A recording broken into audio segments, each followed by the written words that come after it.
What's up, people? It's Sunday. Do you know it's 90 something degrees here? Just, if you hear my ceiling fan going, that's why, because I feel like I'm about to melt in here. It's just, so just deal with it, because otherwise I'll be sweating and looking a fool on cam, and that's not going to really work.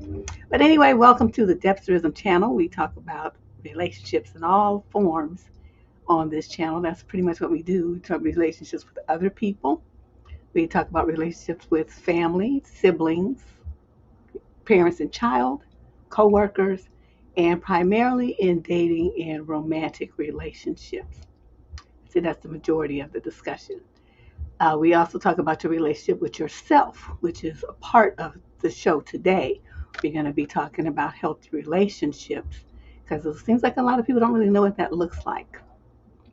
Judging by the advice columns, letters that come in year after year after year, and the long times that young ladies stay in dysfunctional, unhealthy, and even abusive relationships, we can only determine that they aren't really sure what a healthy relationship should look like.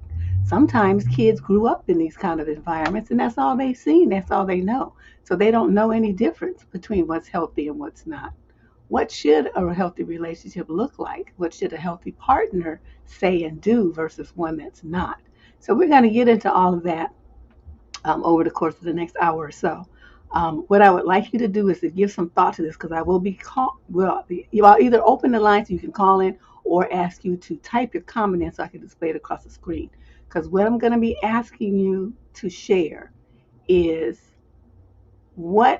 how did you know that you were in an unhealthy relationship? What clues did you have? And then the main question is, even if you can't answer that one, is if once you found out that it really wasn't hitting on what it was supposed to be like, why did you stay? Okay, so it's two parts. Did you identify it as unhealthy? How long did it take you to do that? What did you see? And then the second component, which you can just answer either or question or both, is why did you stay in that situation as long as you did? Okay, this is a no guilt, no blaming situation. This is a format for us to learn. And what I like to do is for people who have these experiences to share them with people who are, maybe just starting in their dating life or just got out of a long-term relationship so they don't go around and make the same mistakes that you made, right? So we can learn from each other. That's the whole point of this platform, is to learn and grow. So let me pull up my slideshow. Why do I always do this? I never remember. Okay, I think it's going to be this one. Yeah, here we go. I'm getting better at this. So we're going to talk about what a healthy relationship looks like. I'll post a link for you to, to call in to the studio in about probably about 20 minutes. Okay, so think about them two questions. And let me see. Are any of my moderators here yet?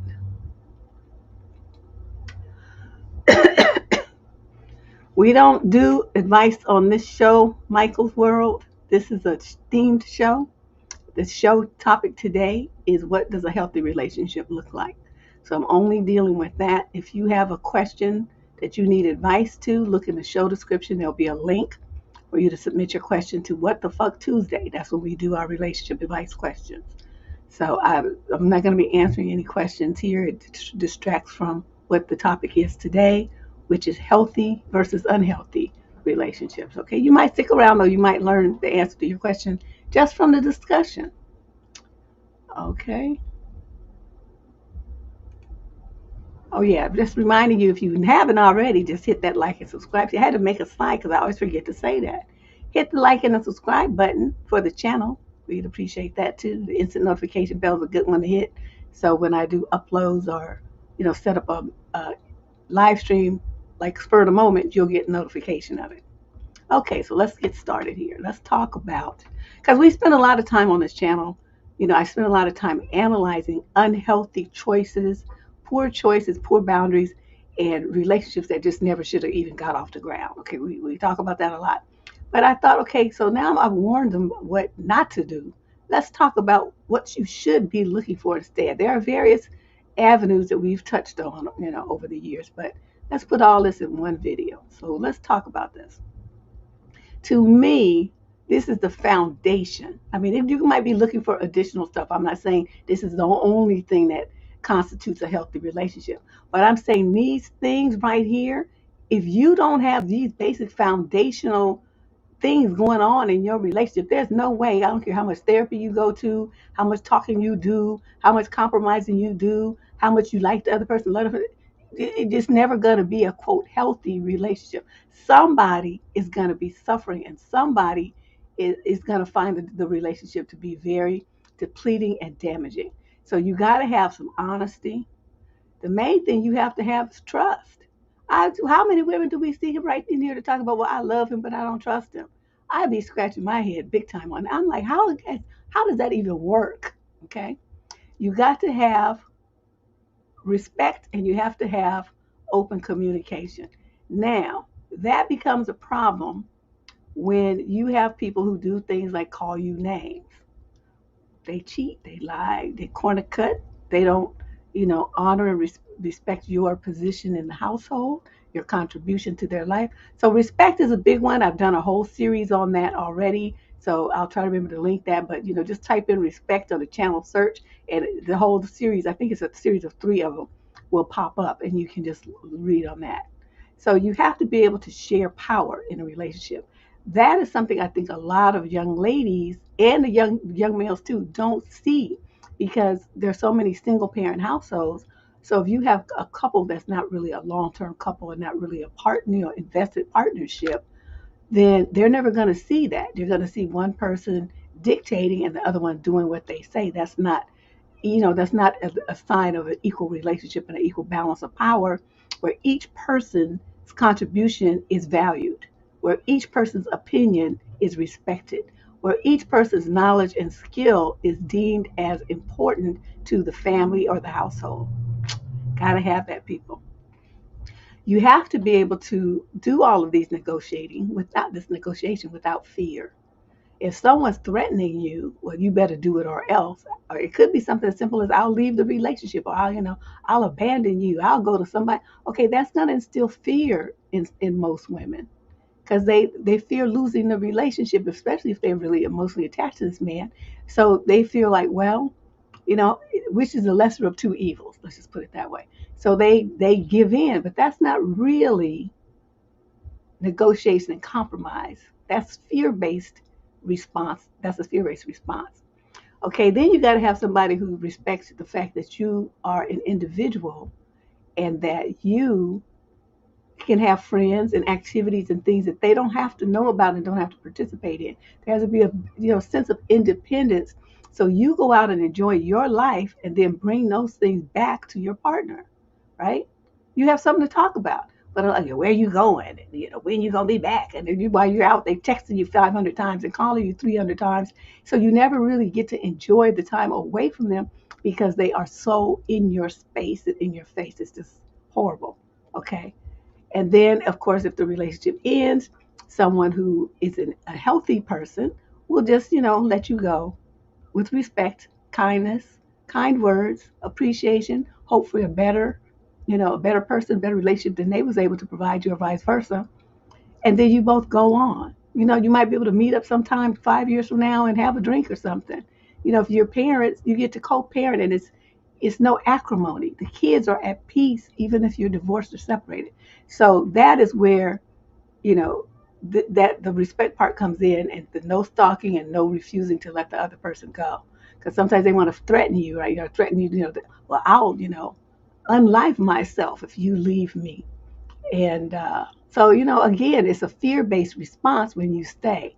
It's not good. I just watched a Korean drama where a girl did that and ended up in the hospital and stuff, trying to force this dude to marry her. Was just sick. It was very sad. Okay. Now let's talk about some red flags. Let's get this out the way, because I know people are going to be like, what about this? And my relationship had that. And was that healthy or not? And is it healthy sometimes? I'll tell you some of the results. I've had a little poll up. Go over some of the results of the poll in a minute. So let's look at some of these, what I feel, and I'm sure you're going to have your own, because I'm not going to sit up here and make a list of all 5,000 things that are red flags. But these are some that tend to come up over and over and over again up here on the screen when they try to control you or change you. How many often do we see that? You can't do this. I don't want my woman wearing that. You can't have this kind of friend. You can't go there. You can't dress this kind of way. I mean, that happens a lot. And they want you to change, surgeries and all kind of stuff goes on. You can't talk to me like that. And it's not like abusive. They just don't want you to ask them questions. They want you to just take whatever they give you and not say nothing. When you have someone who doesn't respect your boundaries. I had a boyfriend who pawned one of my rings that my grandmother gave me because he wanted some money. He did that. Went in my jewelry box and took it. I never did get it back, but what I did was go in his checkbook and write a check for the value, and went to his bank and cashed it. And I had the pawn ticket, so he was mad because he's like, "Well, I'm gonna go to the police and tell them that you stole some of my money." I said, "Yeah, and I'm gonna go to the police and tell them that you stole and pawned a valuable family heirloom. Now, who you think gonna go to jail first?" Because I could forge his signature; it looked just like his. So that was just terrible. But that was the end of that relationship, of course. Now then this other thing happens, red flag, when you trying to chase dude down. Well, we ain't gonna spend time together. I don't ever see you. You don't want calling, you don't want texting. Red flag. Any kind of thing that seems, why is this thing in my way? I can't see. Any kind of thing where the relationship seems out of balance in time, out of balance in energy and investment, money investment. The women are taking care of these dudes and letting them move in, and the dudes don't pay anything, don't do any housework, claiming that they sick and depressed and stuff all the time. Those relationships are horribly out of balance. If they say nasty things to you, how often do we see this in the relationship advice column? I mean, these are all things. I pulled these things just from the last 4 weeks of the advice column. I just kind of flipped through and pulled these out. That's how common these things are. The only one that I think wasn't in there is that circular conversations, narc speak, where you ask them a question, right? And I got good at this too, so I had to do it too. They say, "Well, uh, you don't love me or something," and so then you love. I'm not even sure what love is. What you talking about? Well, where you do this and that, and say, "Well, love, I think it's all in perspective. It all depends on where you coming from. Okay, so you talking like you giving words, they're giving an answer, but does the answer make any sense? Girl, I got that stuff down. As soon as we ask me a question now, I will talk for 10 minutes and still not answer the question. And be sounding like so like, Aristotelish. It's just terrible. But you know, anyway, these are some of the things that you should think about as, big red flags. Big red flags. Well, lying and stuff, that's like so obvious. I didn't put that. These are things that people all sometimes don't. Everybody knows that. I'm looking at stuff that people might not see as a red flag. That was what I was trying to get at. Cheating, lying, pounding on you, that kind of stuff. I mean, everybody should know those. Those are like basic stuff. I'm looking at stuff where people sometimes don't even notice that that's what's going on in the relationship. So I want to put it out there so you can think about it. Again, I want some of you just got here. I'm going to ask you in a little bit, not now because I can't see it right now, I'm busy. I'm going to ask you to share your thoughts on if you were in an unhealthy relationship that you identified as one, how long did it take you to figure out? What was the story there? And the second part, which you can do either separately or together, is once you realize that you were in an unhealthy situation, why did you stay in it? Okay, I'm going to be asking you that, and you can either call in and share it, or you can just type it in there and I'll display them, but not yet, okay, because I'm doing the slides right now. I'll tell you it'll be about, I don't know, maybe 10 more minutes, okay? So start thinking about that, though, so you can type your answer or call in and share that thought. Okay, now let's talk about what some of the components are of a relationship that we would deem to be a healthy one. What does that look like? Let me find my slides. I want to know because I asked this question in a poll, and I think there was 5 questions, 4 to I gave people the opportunity to make comments, which I'll go over later. Got about 9 or 10 comments to share with you. But these are the responses that had yes, no, maybe, those kind of answers, so I could, kind of get a tally. Okay, so one of them was, have you ever been in a romantic relationship that you could identify as healthy? Um, Not ever was 17.4%. Wait, does that say not? Wait, hold on a second. I can't even understand my own writing here.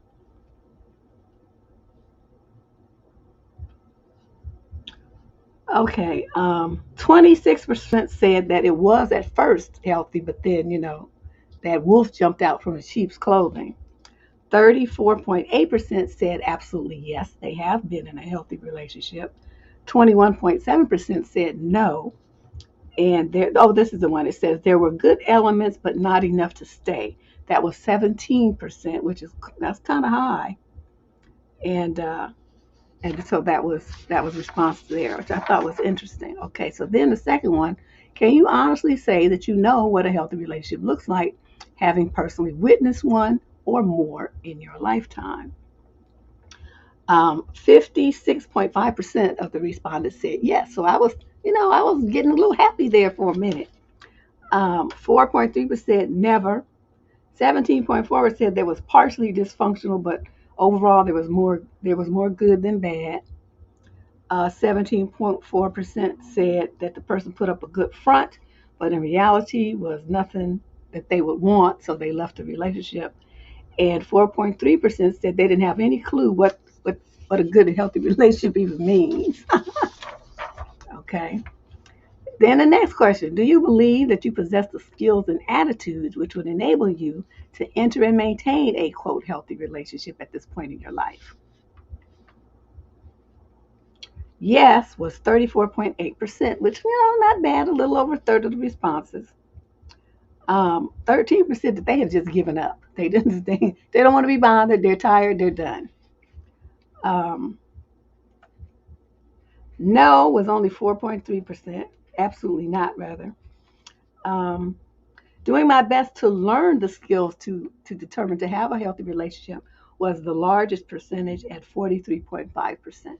So I thought that was really good. So people really do want to know how to have a healthy relationship with others as well as with themselves. So I thought, okay, this is good. That means we're on the right track here. One of the next questions is, do you believe that singles today are capable of having a quote healthy long-term relationship? Why or why not? And the why or why nots were explained in the comments below. Maybe was the largest response at 56.5%. 56%, more than half of the respondents said, well, maybe, um, and not sure. Okay, so they're like, maybe. Um, One respondent said that college educated people are getting married, so that was like a 4%. Um, Another, the 21.7% said absolutely yes, and 8.7% said absolutely not. They can't even spell healthy. Okay, and the final question with multiple choice answers, if you have not had a healthy romantic relationship, but can you say that you have experienced healthy non-intimate interactions with friends, family, or other persons over the course of your lifetime? So those talked about one-on-one romantic relationship. Then this question addresses relationships with other people, non-intimate partners. And yes was the overwhelming 69.6% of the responses. A few times maybe was 26.1%, and then the rest followed up with no, absolutely not. They've never had a healthy relationship with some other person, which I thought was kind of sad, but I can see it. Like I said, we have a lot of people here that come from broken homes, like foster care and stuff. They come through here. They're adults now, but who's teaching them that? I mean, some of those kids go from home to home, home to home. People are just having them there for a check. So who are they learning how to have a healthy relationship with? Parents have issues, in and out of jail, using various substances and stuff. So, I mean, it's all kind of problems in people's childhood as they go through life. So let's talk about some of the components, though, that do make a healthy relationship. Okay, these again, you might disagree. I'm not saying this is scientific. This is based on what I've seen. Did I include every single thing? No, because I didn't have time to be going through every one of my advice columns and pick and choose all the stuff. I just went through a few of them and kind of picked out some key issues that presented themselves over and over. Okay, so respect. Oh my God, respect is the number one thing that's lacking in most relationships. The very first time somebody calls you a name, calls you out your name, puts you down, teases you in a way that makes you cry, teases you in front of other people that makes you cry or make you look stupid, reveals a secret that you've told them that was you thought confidential, and yet here they are telling it to everybody. Okay, anything that they do like that that violates you, that's a lack of respect. And anything they do to try to get you to change, to be something other than what you are, to put you into some kind of box that they want you to be in, when really they should just go find that person. And then here you find yourself trying to bend and fold and pleat yourself to fit in their box. Okay, that's a lack of respect and a lack of acceptance for who and what you are. People don't have appreciation for your differences. Like you might like, I don't know, opera music or something, and your partner likes hip hop. Well, here go your partner. Oh, you like that? That's white people music or that corny. They're gonna talk. They're gonna put it down. They think that's funny, right? They think they just making some kind of comment. In reality, they're negating who and what you are, your choices, your things that you enjoy in life. They're judging you and they're putting you down, and that is unacceptable behavior. But like I said, so many young, especially young girls, get this kind of treatment all the time, and they don't even recognize it as being abusive, emotionally abusive, and disrespectful behavior. Okay, so let's move on to the next one. Does your partner take a true interest in you? Do you take a true interest in him? Are you guys focused on each other's growth and well-being? A lot what we see is the girls taking care of the guys, right? They know, oh, he has, he's bipolar and he has this and he has that and he can't work and I do everything for him. Okay, he's not showing any interest in her well-being at all or her growth, but yet these girls are in the relationship. So you have to have somebody who's your cheerleader, just like you are for him. If that component is missing, and instead there's people taunting you, putting you down, or doing underhanded things to kind of sabotage you, that's a serious something you should pay attention to. And with a partner, I mean, nobody is perfect. Okay, even me. I mean, as shocking as that may be, nobody is perfect. Nobody's gonna feel your fantasy version of Prince Charming, you're on the white steed and all this stuff. Okay, men are just regular people. You're just a regular people. We're gonna mess up sometimes. We're not gonna come through who we said we were, not at least not the way they want us to. We coming through the way that we want to come through. So we have to acknowledge your partner's weaknesses and their foibles, as well as their strengths and abilities and what they bring to your life. Most people will focus more on the negatives, right? They focus on what the person doesn't do, how the person doesn't meet their fantasy dreams. And they kind of forget about the positives. So that becomes an issue. I think, if we focus more on the positives, then we can, a lot of times, I'm just speaking from experience. I'm just going to shoot this in here. After my husband died, oh, honey, I had the temper of life. And I would talk, I mean, we would fight. No, I would fight. Okay. He would just be like the victim. My temper, it's still bad, but I would just light up about whatever and then just go off and just act stupid. Okay. I was much younger. And so, that was my way of doing things at that time. But once he died and I started reflecting on what we fought about, most of it I couldn't remember. There's maybe 2 or 3 things that I think were really worth going toe to toe about.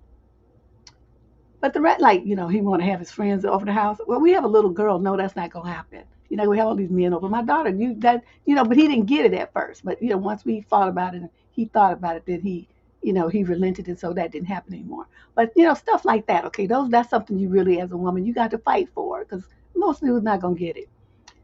But most of the time, the stuff we was fighting about was some dumb stuff, just stupid. And there was no reason to fight about that. Why was I focusing on that instead of how much joy he brought to me, how funny he was, sexy? Just why did I think about that? So, these are the kind of things I want you to learn from my experience. If it's something that you think is not going to matter a year from now, 5 years from now, then it doesn't matter now. Okay, just let it go. A lot of stuff, with men, you just roll your eyes and just huff and say, okay, yeah, yeah, yeah, and going about your business. We have, as women, I think sometimes we have to learn to do that. I'm not saying about everything, but sometimes really give it a thought. Like I said, that became my measuring stick. Am I gonna be mad about this? Is this gonna matter next year that I'm talking about this right now? If the answer is no, then just let it go. Okay, then you have to be a little flexible. Some people are very rigid. That doesn't work well in a long-term relationship. You some gonna have to give sometimes. Some people use that word compromise. I guess you can do that. I hate that word though, but so I prefer flexibility. And then boundaries. You it's kind of like that figure eight that they show where there's that part where it overlaps in the middle. Well, that middle is where you meet, but each one of you has your separate lives, your separate interests, your separate friends, your separate goals, separate books you like to read, separate TV shows. You don't have to be like the Bobbsey twins, joined at the hips, doing everything together. Give the person some space. You guys overlap, but there's separateness, and those boundaries need to be respected. You have to be able to meet your partner's needs. A lot of people, I never see him. He doesn't really spend time with me. He comes in and he just sits down in front of the TV. He doesn't really talk to me. We don't really, we never go on dates anymore. There's no romance. He's not really affectionate to me unless he wants something, those kind of things. People, I think, kind of get caught up and they're mad and they forget that kind of stuff is, that intimacy, that just walking around holding hands kind of intimacy is important in a long-term relationship. Playing footsie under the table while you go out to dinner. Thanks, Leandra. Ha ha ha. Yes, honey, I'm gonna need it. You have to be growth oriented in your relationship. Sometimes you have a partner who will try to stifle you. Don't want you to go grow. Don't want you to go to school. Don't want you to get a better job because they feel threatened.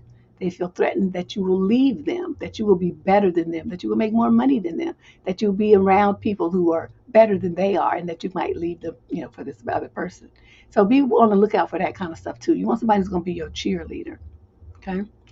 You want to be able to have honest communication with them. I already talked about respect, but I put that back on it. But anyway, honest communication, I guess it does apply because you want to be able to respect. When you communicate, it should be done without name calling and put downs. And you want to have a team mindset, a we, an us, as our relationship must be protected at all times against others.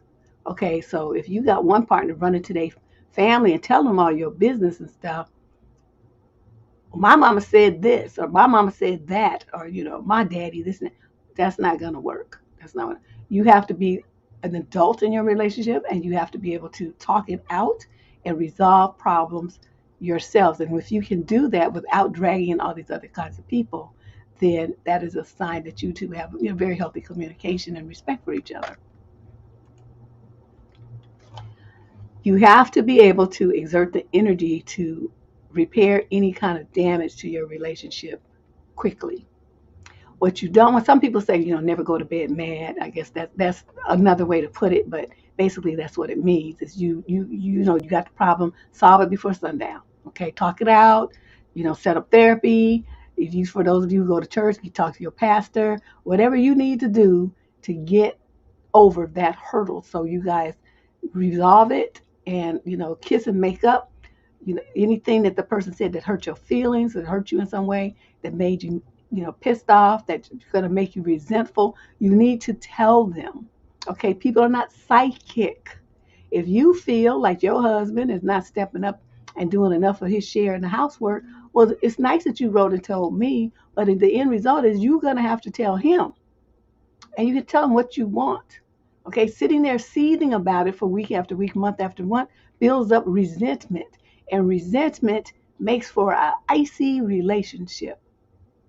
You don't want to do that if you care about your relationship. You want to let them know. Now, they always have the option to not do something about it. Then we're back into the unhealthy relationship. envelope.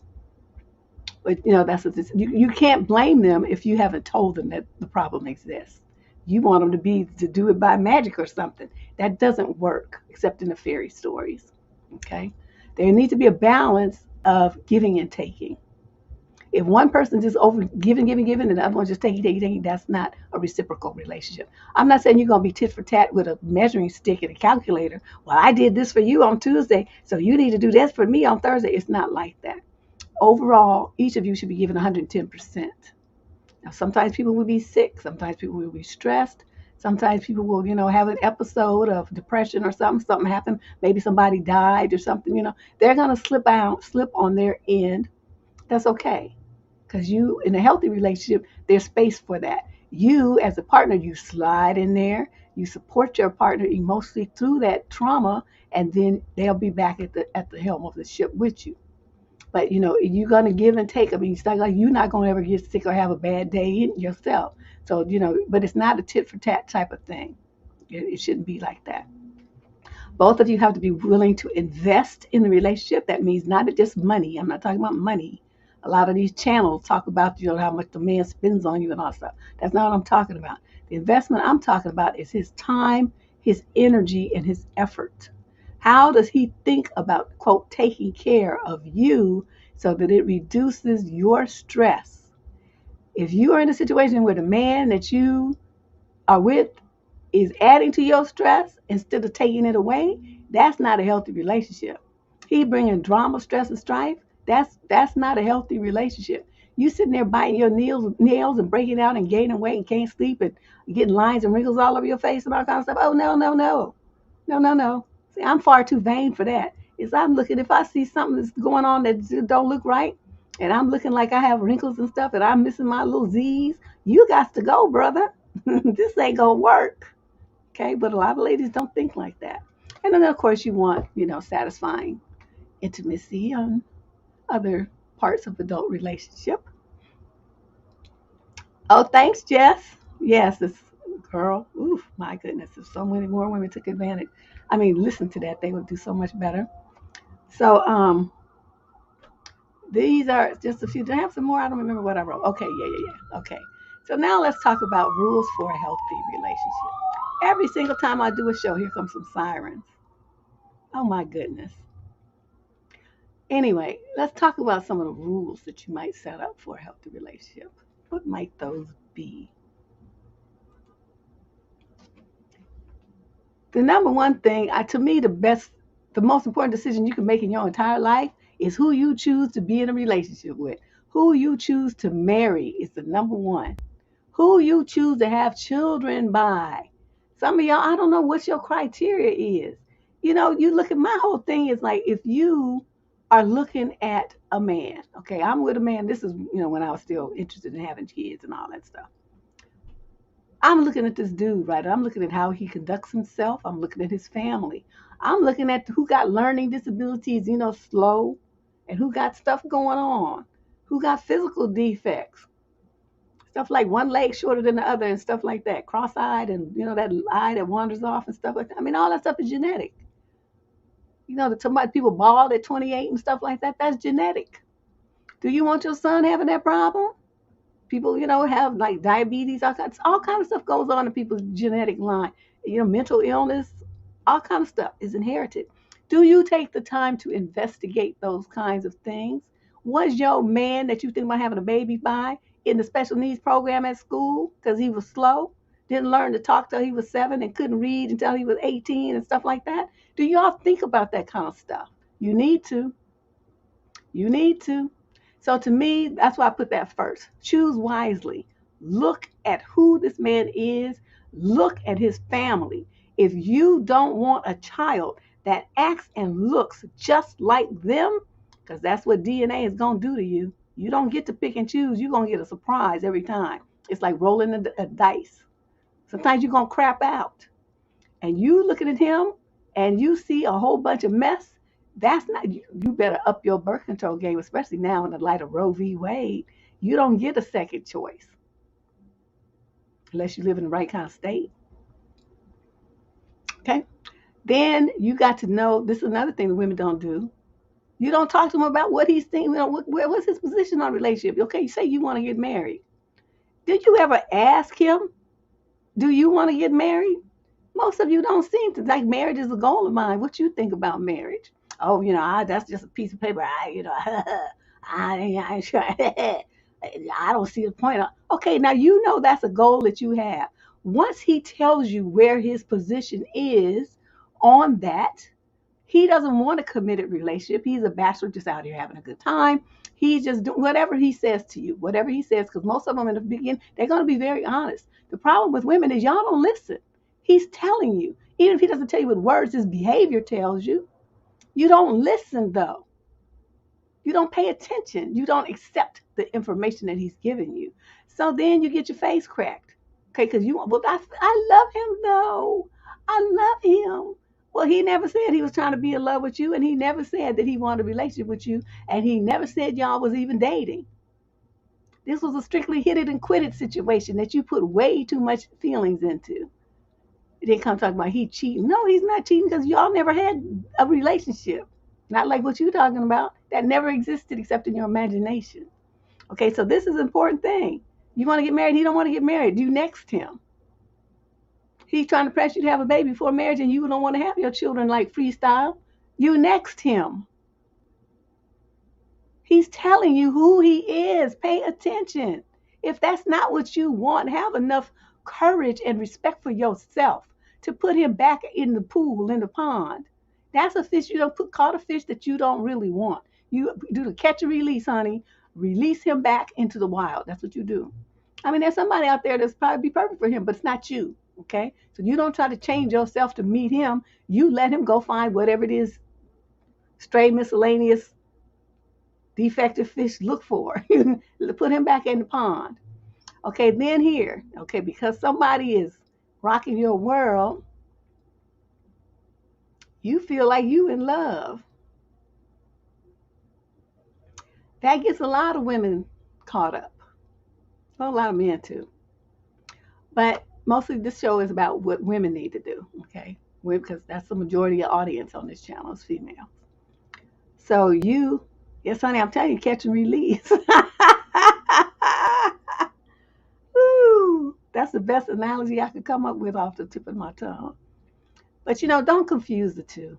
I mean, you could have a grand old time, and you didn't have any more of a relationship with him once you went horizontal than you do once you get back vertical. You feeling me? You didn't have anything committed when you went in there, and you don't have anything when you get up. Understand that. Just because you feel like, well, we've done this and that, we have a relationship. No, you don't. He's gonna be looking at you like you crazy. I would be looking at you like you're crazy. Okay, then respect again. You have to have respect, otherwise it's a wrap. Teamwork makes the dream work. You got to be us against the world. You see yourselves as a team in raising your children, in paying your bills, and being responsible for everything in the household. Both of y'all live there. You're both adults.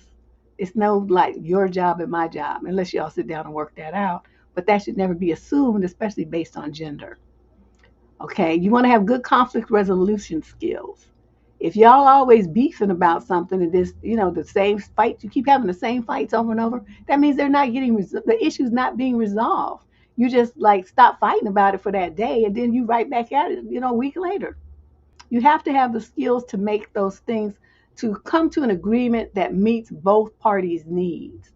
That is a good conflict resolution. Well, what do you want? What do you want to see happen? Well, this is what I like to see happen. How can we make it so that both of us are okay? That's all it takes. And then you sit there and you hash it out. If you can't come to some resolution, then maybe that's not the right relation for you, okay? You don't keep beating a dead horse. It's not going to come back alive. And that's not the horse you want to ride on because that horse is like not really giving you the ride you want. Then you get rid of that horse and you get a different one. It's very simple.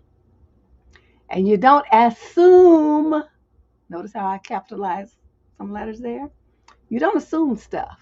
That is a big problem I've noticed with a lot of sisters. This is a very negative communication style. Y'all, and the only reason I notice this is because I watch the chat, right? I'm doing it by column. I'm looking at the chat. Now, the stuff that they be coming up with sometimes is not even nowhere in the letter. I don't know where, just pulling stuff out their butts. I don't know what, all kind of jump to conclusions and assumptions are put in there so that they, not based on what the person wrote, not the situation the person shared, they're wild and crazy additions and interpretations based on, I guess, something that happened to them. I don't really know where they get this stuff from, but somehow it morphs into something else. And it always starts with, he probably this.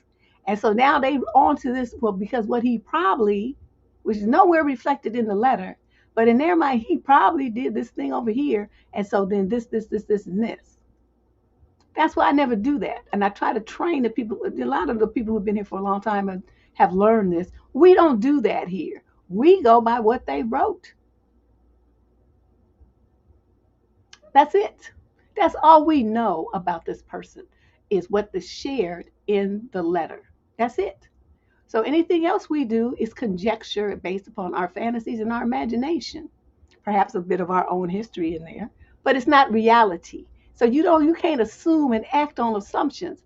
And I was looking at that and I'm thinking, okay, this is the kind of way that you all do in your relationships. No wonder they all messed up. You not dealing with what is you dealing with. I don't even know what to say. Because I'd be sitting there scratching my head in disbelief at some of the scenarios that are typed in the chat room that are just so often left field somewhere. It's just unbelievable to me.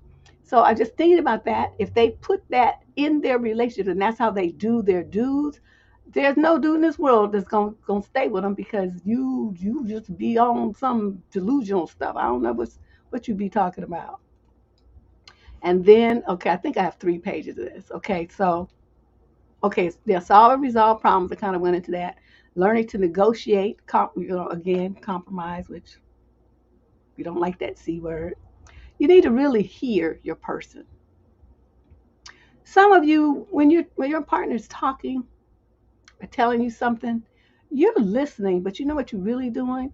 You're waiting for the opportunity to jump in and tell your story, tell your hurts, talk about, well, what about you then? And what about that time you did this and that? Yeah, but that's a big one. Yeah, but. So we're looking to hit them with your controverting opinion, why they wrong and all this kind of stuff. The proper way to do something like this is to listen. Okay, really listen, ask questions, get the full story. Okay, you don't know why. You don't jump to again. You don't assume why they did something or said something. You ask them. Okay, well you said this and that. Why did you say that? Well, you did this and that. Can you explain to me what your reasoning was? Stuff like that. Get information. Then slam them. Once you get the information, then you can body slam them like Bam Bam.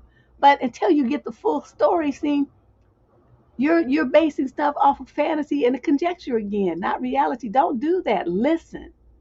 Like my grandfather used to say, the good Lord gave you 2 ears and 1 mouth. You're supposed to listen twice as much as you talk. More sisters could take to learn that lesson. Listen to what your man is saying. And if it's some garbage, well then yeah, you do what you need to do after that. But you need to have the whole story. Be patient enough to listen and ask questions and get them to keep talking. Okay? Fill in the blanks, flesh that out. Then slam them. Okay, you got to view closeness as a priority. That means you spend time together, you spend time talking, not fighting, not watching TV, not going to one restaurant or another just to, I don't know what y'all be doing. You need to be close, and that means sharing information, about your day, about your dreams, about, whatever. You guys stay close. Conversation, touching, holding hands, walking with your arms wrapped together, that kind of stuff. Physical, mental, and emotional closeness. If you want a good relationship and you think this is a relationship that could go there, you have to have a view of it as being a long-term commitment, long-term investment. And it versus, in a situation where it's this ain't happening. This gonna be for the minute, and then I'm gonna deuce out. Okay, there's those kind of relationships too. I'm not saying any of them are bad or anything. I mean, people have different needs in different points of their lives, and as long as you acknowledge the other person's on board, I'm cool with it too. But you have to, if you want to have a long-term relationship with someone, that's going to involve planning. You say, okay, we want to get married in 3 years. What's involved in that? What do we need to do? We need to save money. We need to book a event location, decide what kind of wedding we want to have, big, wedding, small, who would come, how much money we going to spend. So you know what I mean? Where we going to live? Are we on the same page about having kids? Are we on the same page about how we're going to raise them? Because one of you might be, a parent like me. The other one might be a helicopter parent. Is that going to work? You need to know these kind of things. Think about it. Don't just get caught in a romantic fog. This is your life we're talking about. And like I said above, true intimacy is not just physical, it's mental and emotional as well. I think that's the last page of this. Can you apologize? I admit that I'm not the best at this because most of the time I don't really like to apologize because 98% of the time, whatever I did that was messed up, I did it intentionally. I admit that. If I wanted to hurt your feelings, I'm going to say something messed up to you to hurt them. And then I will never apologize for it because I did it with intent, forethought, and planning. Okay? But if that was truly something that you did that you shouldn't have done, and you said you was like in a moment and you snapped and you had a temper or something bugged you and you said something inappropriately, then it is proper to apologize for it. So I'm sorry. I was just came from work and they just got on my nerves so bad, and I was stuck in traffic and I'm starving and I'm hot and I'm thirsty, and then I walked in the door and you just started laying into me and then I just snapped. I'm sorry. It's not your fault. It's me. Okay, that's a great way. And then you hug your person and you apologize, and then you say, okay, now give me a minute here to get some water and get a snack and stuff. Give me 10 minutes and let's sit down and talk. And I'll listen to everything you have to say. Okay? Notice how that went? But you have to catch yourself. You have to stop yourself. Avoid over dependency. This is a problem when so many women want their man to be their best friend, their girlfriend, their shopping partner, their cooking partner, okay, that is too much work. You cannot put everything on your relationship. You need to have your own friends and your own life. Okay? You need to have your own money and your own dreams. You have to you're separate from him. You ain't a clone. What you doing? That unhealthy dependency like that it drowns men. It just makes them feel like they're dying. Because you want too much from him, and you're just like a barnacle, just stuck to him. Velcro, just stuck to him. Men don't want that. They want you to have your own stuff going. Ladies, if you don't have your own life, your whole world revolves around your man and your relationship, you need to do something about that because you're going to run him off. They might like that to be thinking it's flattering and stuff at first for you to be the focus of his attention, but that wears off real quick. Then what you going to do? Because he's going to start dipping and dodging from you. You have to maintain your self-respect and self-esteem. This is key. Now, some of these dudes, like, they get in you get in a relationship and they start asking you to do crazy stuff that you should not be doing. Y'all know what I'm talking about. I'm not going to say it. Don't type it. You don't want to do that. That's not the kind of relationship that you had in mind. He wants you to try something. You don't want to do that. That's not what you had in mind. That's not the goal for yourself. So somewhere in there, your boundaries have to be maintained, and you have to say no. You have to always be able to look that girl in the mirror, the young lady in the mirror, that adult woman in the mirror, that middle-aged woman in the mirror, directly in the eyes and like what you see looking back. If you start hiding your head and feeling ashamed of yourself and wonder why you did that, and admonishing yourself, oh, I shouldn't have done that, I shouldn't have said that. See, that's going to impact your self-esteem and your self-confidence. You don't want to do that to yourself. So you go and reflecting on my video called, and then what? Take a look at that. And this is when you would ask yourself, okay, if he's asked me to do this, if I do it, then what? Take a moment and think about that. You have to have cooperation and a partnership, like I said, that we are in it, but you cooperate with each other. Some compromise and negotiation and flexibility may be required. But the goal is to work together as a team to win. Okay? That might require a change in plan. You switch to plan B, D, F, whatever, to get it done. So, but you can work together to do it. Even as far as parenting goes, like the dad's trying to be like, hard on the son, and here come the mama. Oh, don't talk to him like that. Or do you put the boy on the punishment? Oh, I took him off the punishment. See, that's not cooperation and that's not partnership. That's you doing what you want to do. If y'all agreed to raise your kids a certain way and then he levies down some some weight on the son to help him make him be a man, then you sit down somewhere. You shut up. You don't say nothing. You let your husband or the son, the daddy, whatever, that's his son. Men know what men need, and you raise him. Now, I'm not saying that he's being violent to the child or anything like that, but I mean, like getting him, pulling him up straight. You sit down somewhere. You don't try to interfere in that.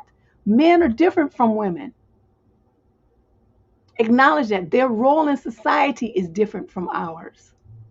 No matter how much you all be talking all this equality and all that stuff. I mean, yeah, you doing the same job. You should get the same pay. Doesn't matter what age or gender you are. I am in full agreement of that. But men have different psychosocial needs than women do. We're different. Our place in the world is slightly different. And so as a man, he's going to want to make his son aware of that so his son can be a winner in the man world. Okay? You shut up. Don't you interfere in nothing. He's putting that boy on a punishment, taking his game consoles, making him study and all this kind of stuff. You can't go nowhere. He's grounded. You don't undermine his authority over his son. Leave him alone. Okay? Let him do his thing with his boy. So the boy grow up and be somebody with some damn sense. My God. Look, you want another Dusty with an overprotective mother? And then finally, you need to look at yourself. Do you have a healthy relationship with yourself? That's key. If you don't have a healthy relationship with yourself, then how are you going to have one with somebody else? Okay? And then my final thought on this was, okay, we have a lot of people who need to make changes. They don't think that, though. They think that they need to change partners and then everything will be all right. Sometimes that is the case, because the partners maybe is, abusive or whatever. I mean, you definitely want to change that. But I'm looking at, okay, sometimes the problem is not them, it's you. If you have like 10 different dudes that you've gone out with, and every one of them has the same or very similar complaint about how you interact with them, maybe, sister, I mean, maybe it's time to, sit down and be a little introspective. Why do they keep saying that? What are you doing that's making them all feel that same way about you? I'm not saying, that might be, you might come to some different conclusion. Like maybe you keep choosing the same type of dude, and that's the way that they're going to respond to you. I don't know what the answer is there. You don't have to figure that part out. But I'm just saying, there's never a bad time to look inward. Always look within. What can you do? Because if you're not looking inside yourself, you're not going to grow. And you may as well just do something now. Because to me, that's the human, they talk about human beings. And this one psychologist, what is it? Anyway, I can't remember. Anyway, this guy, he's like he does all this meditation type of stuff. And he says that people are like human becomings, because we're born, being a human, of course, but you want to ascend the ladder of humanity to rise to the top. And that requires constant introspection and constant growth and self-development. You cannot sit on your laurels just thinking, well, I'm perfectly fine exactly the way I am. The problem is them. Sometimes it is, but you know what I mean? And like I said, it never hurts to take a moment and look at yourself. Now, let's go over some of the comments that came through the survey. Like I said, I went through the questions that had the true, false, or negative, yes, no, whatever, those kind of questions. But then I let people at the end kind of share their thoughts on why they gave the answers that they gave. So now I'm going to open up the floor as well. If you have a comment that you want to share, oops, hold on a second, am I doing this right? There, that's the link. Hit and I can take your call on the show, or you can just type your response in there and let me know what your thoughts are on healthy relationships. How you knew that you was in one that wasn't. What happened? You can share that, and I'll put it across the screen for people to see. I think that would be kind of interesting to see what how you guys figured out that the relationship that you were in was some BS. What had happened to it? See, what had happened to it was, this would be the time to share. I'll put it one more time for those of you who may have missed it. That's it. You can type that, and you can say what it is that you want to say. Or, like I said, you can just type it in here and then I'll put it across the screen. Either whatever works best for you. But I'm looking for people to share. If you're interested, share what your thoughts are on a healthy relationship and one that you, when you knew that you was in one that wasn't. What were the clues that you did, that you noticed?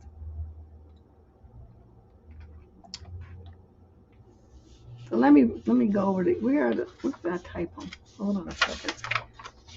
Oh, it'd be nice if people named Deborah were more organized.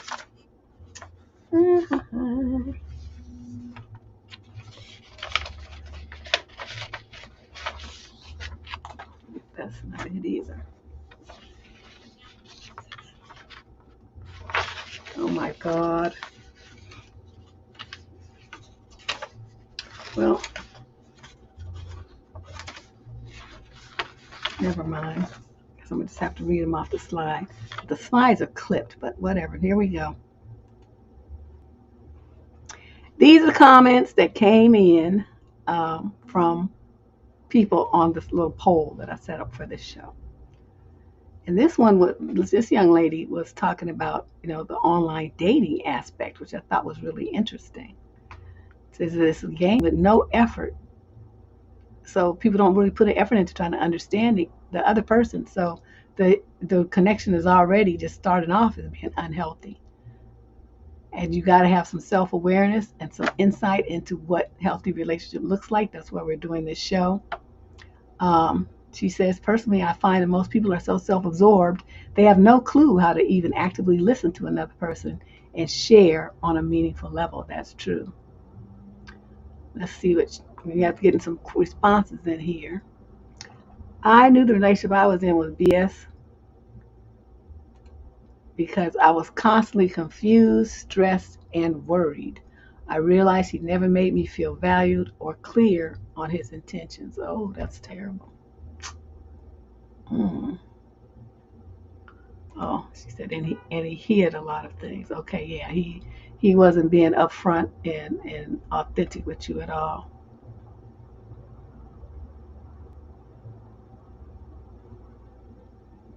Oh, that was yours. Somebody said that was mine. Oh, see, because it's anonymous, I don't know who. There's no names attached to it. So yeah, that was interesting. All right, let's go back to our slideshow.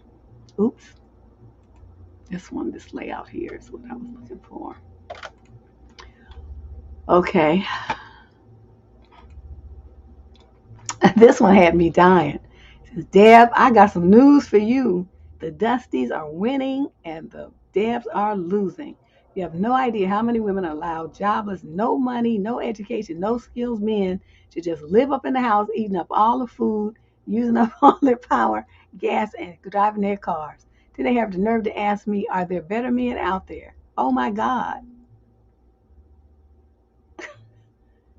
Well, I don't know. I guess Dusties are winning if women just gonna keep choosing them.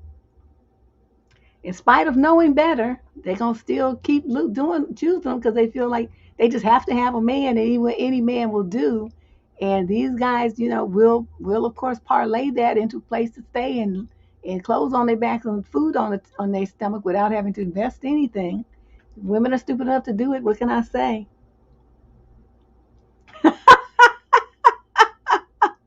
Oh, this is funny. I have to put this one up. I knew when I was repulsed by the sound of him breathing. Oh, honey, yes. It's like that sound of that scene in War of the Roses. I hate the way you look. I hate the way you chew. I hate everything about you. Say, he breathing too loud. Girl, you are funny. She said they just got to have a black man. Well, that might be some of it. Here's another one. He was the first and last I will date like that again. The most interesting part was he was manipulative but not physically abusive. I can't believe after 10 years the obsession he has. Girl, yes. Because you break away, they feel like they done lost their little toy. That's what that is. You know how toddlers flip out when somebody else takes their toy? Mine, mine! And they just lay on the floor and flip out. It's essentially that, but we're talking about somebody, 40. And they do the same thing. It's just ridiculous. Yeah, well, as long as you learn, Lori, that's the key to success. Because everybody's going to make a mistake here and there. But, you know. And this young lady feels, again, we talk about social media, that the social media is partly to blame for the state of toxic relationships. I wonder what that means. If you're listening, please expand on that. Another comment says, regarding the question of singles today can have a healthy relationships, I chose every once in a while, maybe, because I believe, though it's possible if both parties are on one accord, it will likely be difficult for most. We live in an age of instant gratification, and thanks to online dating, meeting new people is nothing more than a click or a swipe away and on to the next dozen people to chat with, where there's no real personable interaction. That's just one of the many reasons why maintaining healthy relationships now for singles is difficult. It's more of a hookup culture, which in turn often results in bad decisions, bad consequences, and causes a domino effect of more dysfunctional relationships. Ooh, that was a mouthful, and she said the word testify, testify. That's why this is the Sunday sermon. Okay, let's see what the next comment is. I feel we're all capable of cultivating healthy relationships. It's just that, are we willing during given moments, willing to put in the work, willing to take accountability for our parts, etc. That's key. You're right. That's those key issues. And this young lady says, I'm in my upper 30s and have never been in love. Never even had a serious relationship. Have been intimate, but when I started catching feelings, I'd bounce because I do not trust men. In therapy now and trying to work through it. I'm not pressed to be married. Not sure if I could even stand another person permanently in my space like that. And I don't want kids. Well, I don't know why. I mean, it's good that you're in therapy so you understand yourself. I'm not saying that. But you don't have to be in therapy to understand why you don't want to be bothered with some knucklehead. That's different, right? Because marriage, it's not all it's cracked up to be. If it were that great, grand, and wonderful, we wouldn't have such a high divorce rate, with women filing the majority of them, because we get sick of men's crap. And we deuce out because we just not going to take it anymore. But I don't know any woman who got married and wanted to get a divorce. She got married with the stars in her eyes and dreams of happily ever after with her Prince Charming. But somewhere in there, the dudes just jump off that white steed and that Prince Charming crown goes flying off and they just become just a jerk. And the women, most of them will deal with it for a while and then they just can't take it anymore and then they leave. See some more comments from our survey. Like most folks, and this one was, her comment was long. Like most folks, I'm struggling with childhood trauma. Both parents were alcoholics. My mom was abusive, my dad was passive. He died when I was 12, and I've been working on myself for the past 10 years. I'm now 34. My persistent problem is setting boundaries and interacting with emotionally unavailable men or losers. Yeah, that tends to happen when you're a child of alcoholic parents. That is, am I attracting them so my low self-esteem is to blame, or are a lot of men today not marriage material? Probably, I would guess a combination of both in this situation. Because, they see, it's not like you're attracting them, they're attracted to you because they see the vulnerability and the confusion. And they recognize somebody who can be easily preyed upon because of your background and your upbringing. So they see it. They can see it in your eyes, that kind of vulnerability. And so they pounce. That's what it is. So don't blame yourself like you're attracting them. It's just that these guys are sharp and they are like eagles looking down, trying to pick, there's the bunny rabbit. Are they going to get the bunny rabbit? Or are they going to go for, a boar?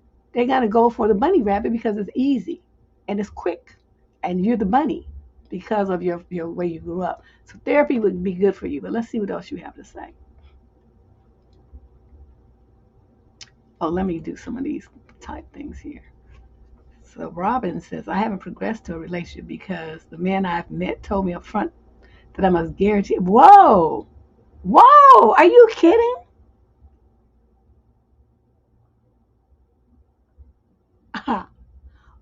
We're going to have to talk. Are you kidding me? Wow. Wow. I don't even know what to say. It was bad when I knew I wanted help but felt too ashamed. I put off ending it too long and felt trapped. It was hard because this person had redeemable qualities, so it created doubt for me. Oh yeah. Yeah, those ones where it's partially messed up, that those are the worst. Because there's good times mixed in with the bad. And it just until you get to the point where you're just so sick of the bad that you're not gonna stick around for what little good crumb might come flying off the table, then that's when you leave. Okay, so let's finish up her comment.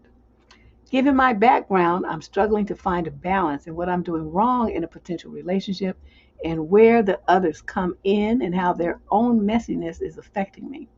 All in all, I haven't been able to have a healthy relationship and consider myself 50% responsible for this, as I cannot control the man's part in this. That's very true.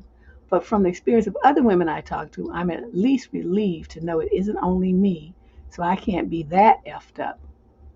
Yeah, just like I was saying, they predators see prey, and they see someone who's confused and has, self-esteem and self-confidence issues as an easy mark, and that's what they're looking at. You might want to get into some therapy to help you, get into your head like that, and then you will be able to have a healthy relationship, even if it doesn't, end in marriage. It's not all, long term and stuff. Because I think some of the best relationships I've had were not, it didn't result in anything. I mean, we ended up breaking up, but it wasn't like acrimonious and, full of fighting and all this kind of stuff.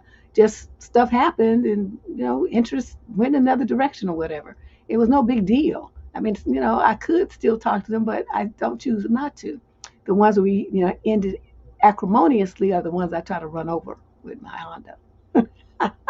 But the rest of them, they're fine, they're cool. Some of them even my Facebook buddies. And she says, thanks to the internet, there's so much information available on what a healthy relationship versus an unhealthy relationship looks like. Singles can find a healthy relationship if they're smart and know what to look for.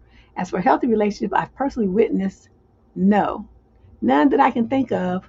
I've only seen it in fiction, books, and movies. On the internet, I've seen Gomez and Morticia Adams. What? They're fantasy characters. They're not even real people.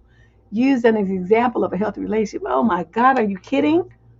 Because they love and support each other, love their children, and have hobbies and friends outside of marriage. Well, then let's just use Fred Flintstone then. Barney and Wilma and Betty. Okay, those are friends outside of fantasies. People be doing the most. That's the closest you could do. You got to look for a cartoon character or a TV show as a healthy relationship. I'm done. Okay, I've heard it all now. I've heard it all now. Okay, let's go back to Robin. It stuns me the ease with which they say this to me. It tells me that they are sometimes successful with this approach. Yeah, you're right, huh? Because otherwise they would stop doing it because they wouldn't ever get a result. Oh, that's interesting. When he repeated a conversation about something that happened and told me that somebody said using his real name. Oh, interesting. These dudes are just so scandalous. I was losing a little bit of self-respect I had left. These ladies are responding to a question in case you just wandered in or you're trying to figure out what happened. I posed the question, when did you know that your relationship was unhealthy? And if you would mind sharing, why did you stay? So that's what they're responding to. For those of you who are curious what these comments are, that's what they're answering.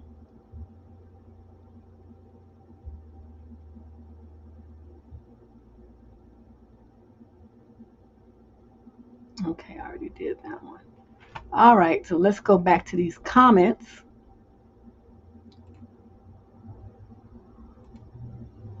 I believe there's so much dysfunction in society, we are slowly using the capability to care for one another.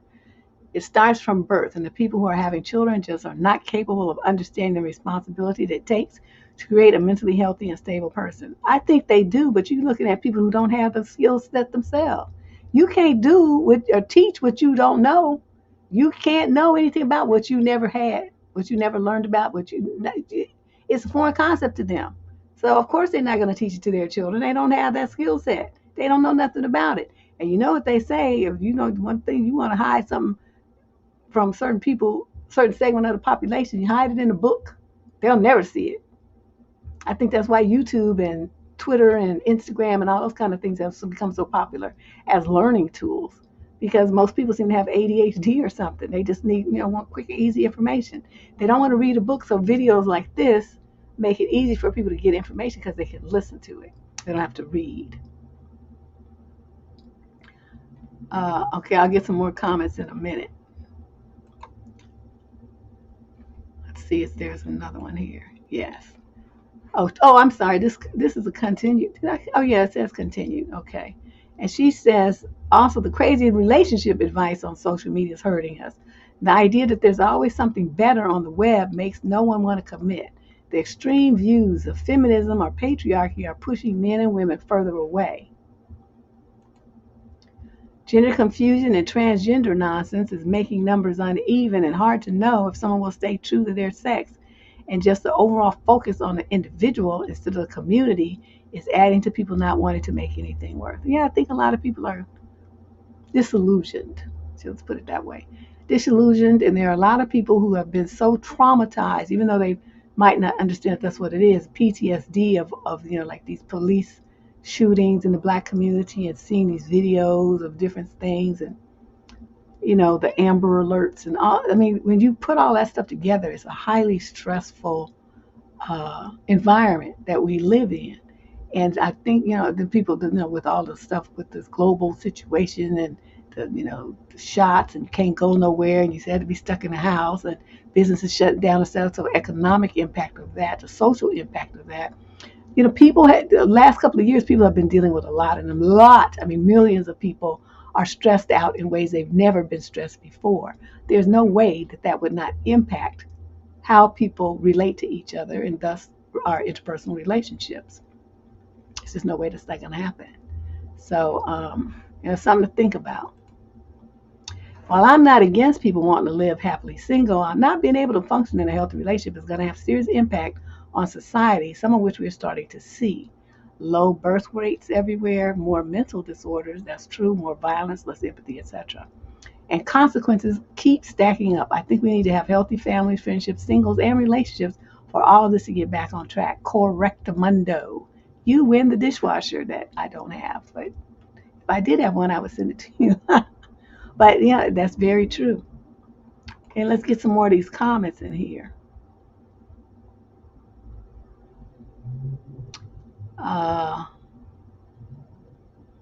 Okay, here we go. Here's one. They also expect women to court and spend money on them. Oh, honey, yes. It's like these dudes want to rest in their femininity. It's just so unbelievable to me. I just never seen so many non-masculine men in my life. Underemployed, unemployed, or living with their parents, grandparents, or in shelters. I cannot. A lot of people learned horrible relationship skills from their parents. This is true.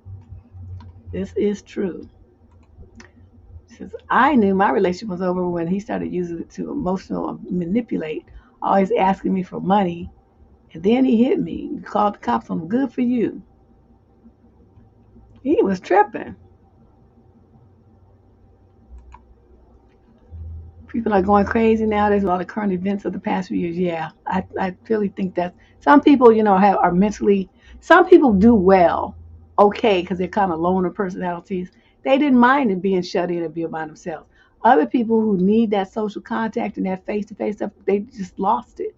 They just were just feeling crazy because they were shut in the house. I was happy. I don't know. It didn't really bother me. I knew the relationship was healthy because a few arguments were not overboard and he wanted to resolve the problem good. Yeah. Christians say the men want to be the damsels in distress. Oh my God. Some men have unresolved childhood trauma. Yep. Women think they can fix them. They sure do. They think they can fix Humpty Dumpty who sat on the wall. Humpty Dumpty had a great fall. What kind of moisturizer do I use? Girl, you all on the sidetrack. Send me an email and I'll tell you. because I have to think about which one I use today. I have like 5 that I use. What you see now, this glow, this is sweat. It's 90, wait, what does my computer say? 99 degrees outside. It is so hot in here. Oops, my earring fell off. It's so hot in here, I just feel like I just want to melt. So this, what you see here, this is sweat glow. Yeah, see, you like me, I was like, oh yay, I don't have to be bothered with people. I was fine with it. All my little projects and stuff, I was cool.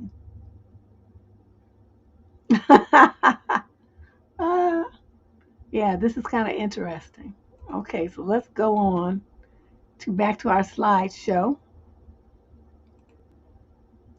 and talk some more about healthy relationships. Now, this is what I think. You trying to determine, we took some of the comments from the ladies about their unhealthy relationships and stuff. Let's look at these things that you need to, I think you should kind of ask yourself to assess your relationship. Now, to assess men, there's a video on this channel called Vetting. Vetting Men is one of the popular videos on the channel, so just type vetting and it will should pop up along with all the others on that topic. But these are things I think you should kind of ask yourself when you're in a relationship and you kind of you feeling some kind of way, but you're not really sure what it is. Kind of ask yourself these questions about how you interact with this guy. How's he treating you? How's he talking to you? How do you feel in the relationship? And this is the key, these things here. Does he encourage you to think? Does the relationship encourage you to think beyond the moment? Do you share goals in the future? Do you look at this man when you think about him and you think about where you're going to be next year, 5 years from now? Do you see him having a good place in your life? That's important. Does this relationship motivate you to do better, to be better, to be greater later? Or is he focused on trying to keep you down and under his control and make you be a less than? You'll know, I'm not giving you no answers. I'm just saying these are some things for you to think about. Is this a we situation, or do you feel like both of y'all, it could be just one of you, but one or both of you anyway, let's put it that way. Think about yourself and your own needs to the detriment of the other or the relationship. Because usually that's, a sign somebody trying to be dominating and controlling, coercive and manipulative. They're thinking about themselves. You need to be able to identify that. Do we both want the same type of relationship? Remember I talked about that earlier. Y'all said, well, I want to be married, but you move in with them. Well, I don't want to, I want to be married and have a family, but then you are popping out a baby or two before you. Ain't no sign of no marriage nowhere. Why you do that to yourself and you claim that's not what you want? Number 5, do I feel safe being vulnerable to this person? Am I allowed to even be myself?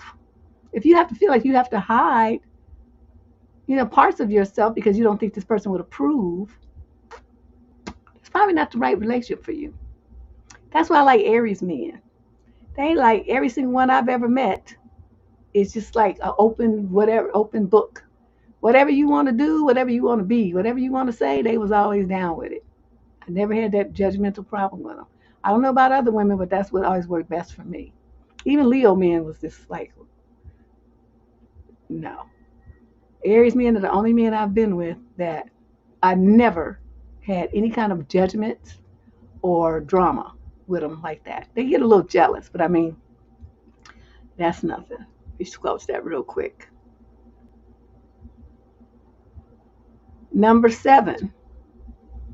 Oh, no, sorry, number 6. Are you willing and able to give what you expect to get from the relationship?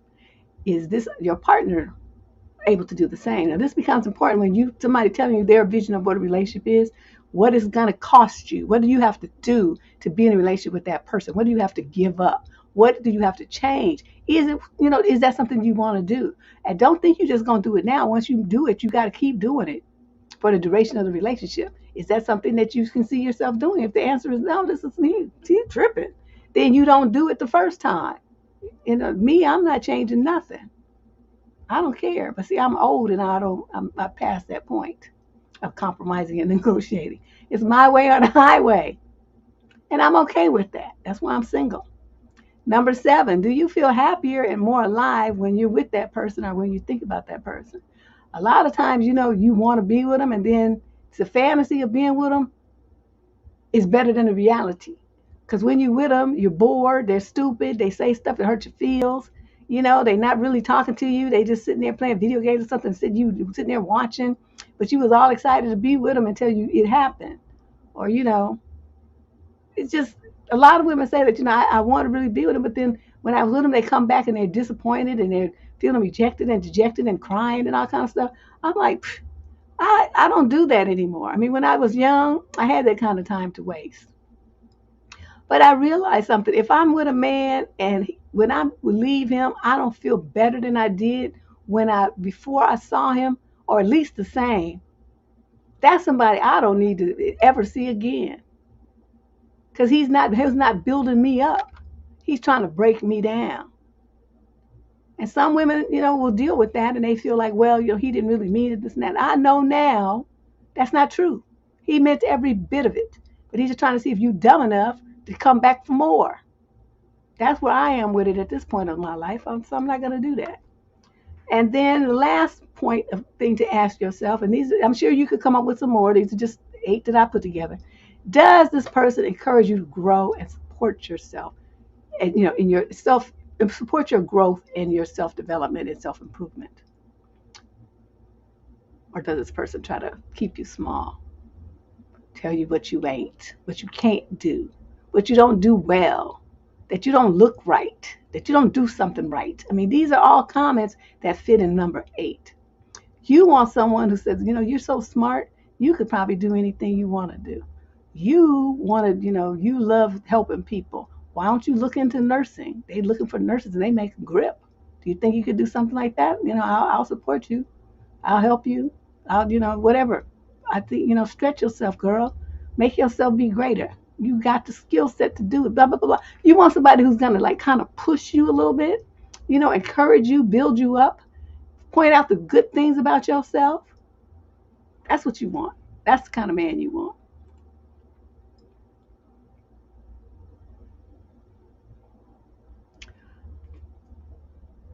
Okay, why did I cover that up? Anyway, that's supposed to say shared. Shared interests help you get things off the ground, but healthy relationships require, that you trust the person, that you have respect for each other, that you feel safe in the relationship. You don't have to walk on eggshells or, be flinching around them and stuff because you don't know how they're going to flip out. And a willingness to keep learning and growing together over a period of time. Well, now that period of time might be 3 months. It might be 30 years. You just never know. But that's why I use a picture of an older, more mature couple. Because obviously you could, they've been through some stuff. But they still together. Be sure to hit that subscribe button before you get out of here. We're not leaving yet. I still got some stuff I want to talk about with you. But that is the end of our slideshow. Okay, thank you very much. Now let me get a few more comments here.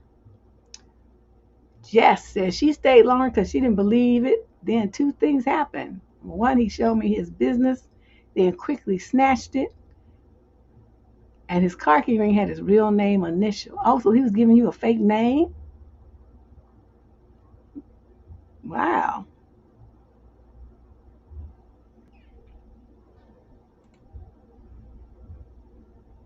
After observing my cousin and his friends, I am sickened by their shenanigans. Yep. There's nothing like it. If you have men and, your family and stuff, not men you trying to date or something, but just, men that you don't have no romantic interest in, nothing like that. Those are the best ones to watch men's shenanigans. Because they going to, if anything, they going to sit there and walk you through the game so that you make sure, because they don't want that to happen to their little cousin, little sister, that kind of stuff. So they going to tell you what they doing. That's what my brothers used to do with me. I saw it. And my daddy was the main number one, telling me all kind of stuff that I probably didn't need to know. She said her ex, very early on in the relationship, said, "Ooh, Then he started to call me every other kind of name. Oh, that's terrible.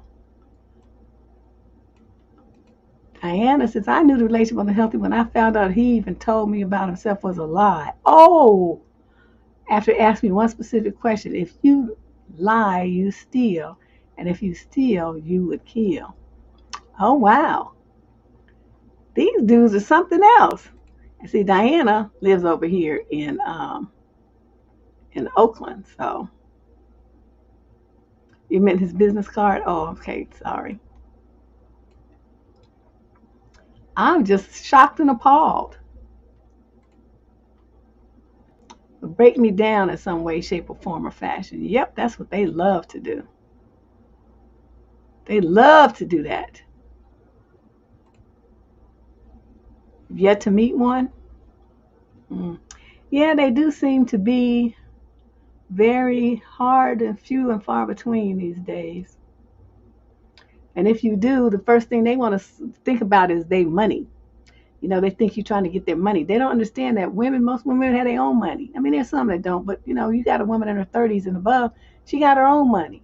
She's not looking to you for that. Some young girls, maybe, they still in school or whatever, they're students, they need money.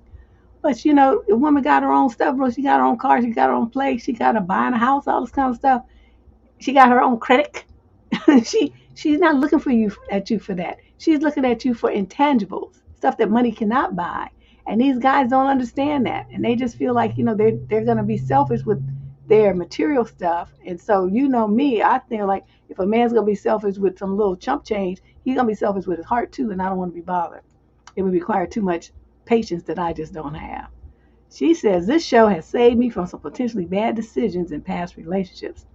Things I didn't learn from trial and error, I learned here. Thank goodness. Oh, yes, girl. I'm glad. Thank you for sharing that, because that is exactly what I try to do here. Jim Doll say Aries men are wild, but you like them? Yes. That's what I like, the wild. But like I said, I haven't had that kind of problem with them. What is this? Pygmishas are losing. We as dads are winning because we have peace and no drama in our life. That's the way I look at it, Kiki. That is the way I look at it. I mean, if you got that kind of energy and time to waste, I guess. A major red flag when a man is dragging you along and tricking you, he will guilt you for asking questions about the future and make you feel weird about it. Like, oh, you already putting the pressure on me? Yeah, they do that because it's a mind game to flip the responsibility from asking. If they can't use the word salad trick, then they're gonna flip it and try to make you feel bad about asking them a question. Yeah, I know that rabbit trick. The silly rabbit tricks are for kids. I'm scrolling down to see what I haven't put up here yet.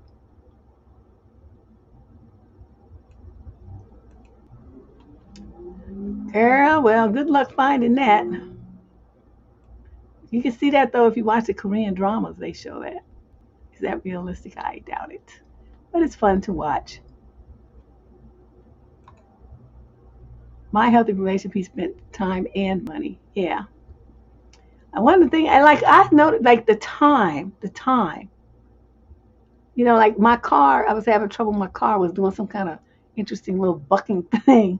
And, I was talking to him on the phone and he's like, what's that sound? I was like, oh, my car, I don't know what's going on. The car is tripping. I just have to take it in. I don't know what's wrong with it.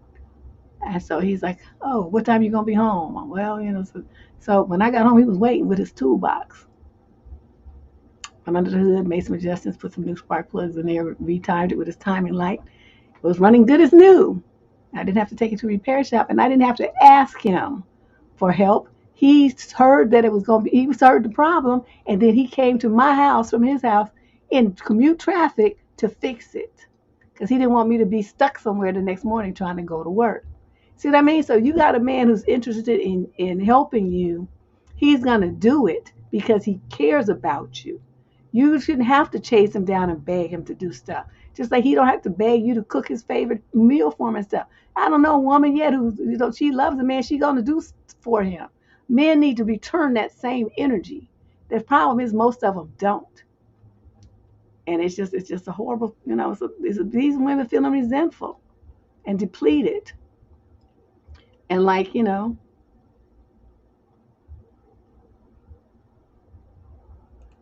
said, it's hard to find a good man. I was dating a guy for a couple of months and I found out he was married. Oh, oh my God. Oh my. He was doing the most, huh? Saying no and being too nice. Oh, you changed after that. I know you did. Those two are things are very hard for women to accept, that they were being too nice and they don't say no enough, or they say no and then they don't stick to it. They don't stick to it. So anybody else got any comments about it? Anybody have some comments about our question about healthy relationships and what you need to be looking for, what you may have skipped in yours that you didn't recognize was making it an unhealthy one? I don't, it's just like, it's that nice thing, I think, gets women in a lot of trouble. Because even when the girls know they need to break up, right? What do they write and say? How can I break up with him, or, and not hurt him? Is that even possible? I mean, if he cared about you at all, he's going to be hurt. Now, that don't mean he was caring about you the right way. That doesn't mean he was caring about you in a way that made sense. But if he, cared about you at all, he's going to be hurt. But guess what?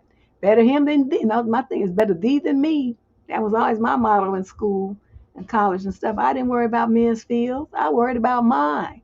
And you was on some monkey shines mess. You out of here, my brother. I'm done here. This show, the curtain is closing on this show. And so I never worried about that. I'm just like, you on some BS. I'm deuced out. They're like, why? I didn't, let's work on it. Let's not do that. I already wasted 3 months of my life with you. I don't want to waste another second. Don't call me no more. Forget it. Forget you even knew me. Lose my number. That's before they used to have blocking. We're talking about in the 80s, late 80s.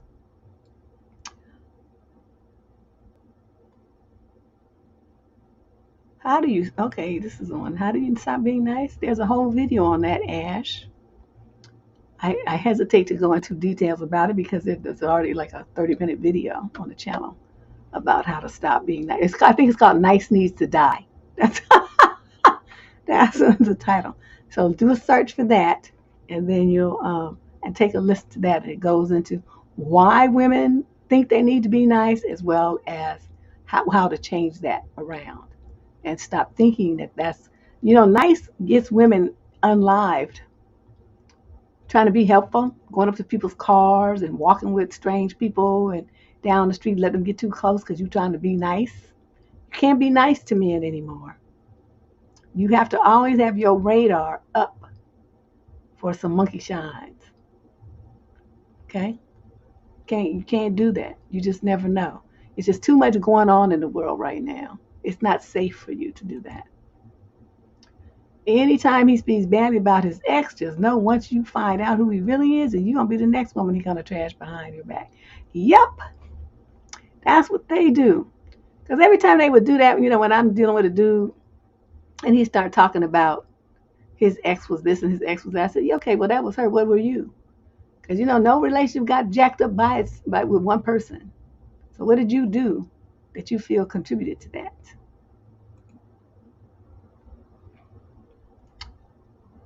There's a lot of what we experience in dating is based on looks. The better you look, typically, the better are the results. But there's a lot of hurdles to get over after that too. It's hard. Yeah, easy, Mike. You have a point, but let me repackage that. Based on looks will get you in the door. We cannot deny that.